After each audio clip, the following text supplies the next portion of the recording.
It's a transformation that reshaped the global economy, redefined world politics, and stunned analysts who once believed China would remain core and isolated. But how did a struggling nation, scarred by famine, political upheaval, and decades of stagnation, rise to become the world's second-largest economy? To understand China's ascent, we must go back to the late 1970s, to a moment when the nation stood at a crossroads, facing either collapse or rebirth. In 1976, China was trapped in poverty. Its GDP per capita was barely $300. Most citizens lived in rural villages. Factories still relied on outdated 1950s machinery. Foreign trade was nearly non-existent. The Cultural Revolution had just ended, leaving the country unstable and directionless.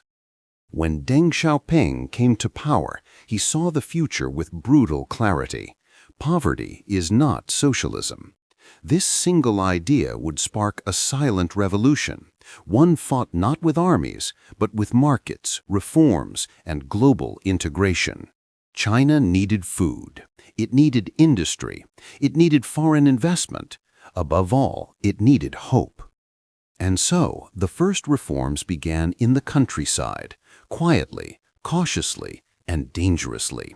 In the remote villages of Anhui and Sichuan, farmers secretly divided collective land among families. They agreed to produce grain for the state, but keep any extra harvest. It was illegal.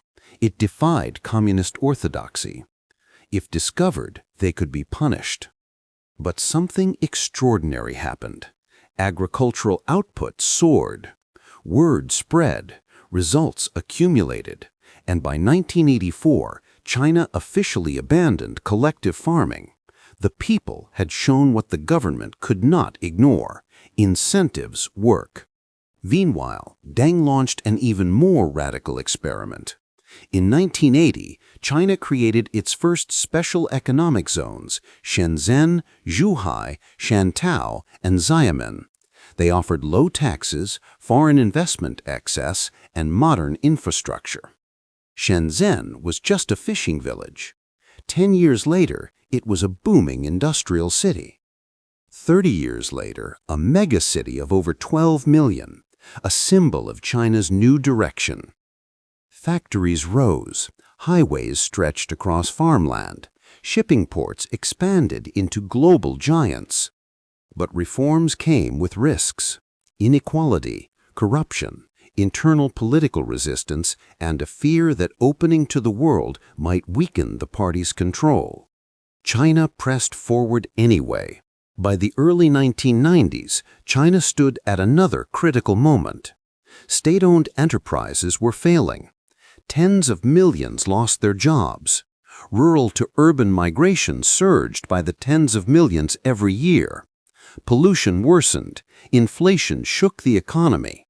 Hardliners pushed back, warning that too much reform would destroy the socialist system.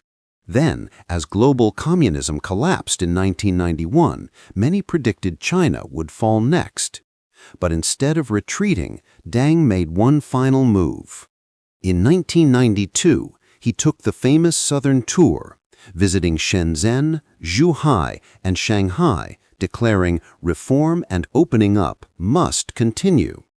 It reignited China's transformation and prepared the nation for the most decisive step yet. China sought entry into the World Trade Organization.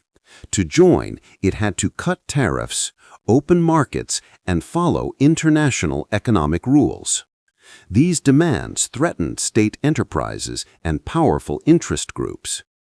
Inside China, opposition was intense. But the leadership pushed forward anyway.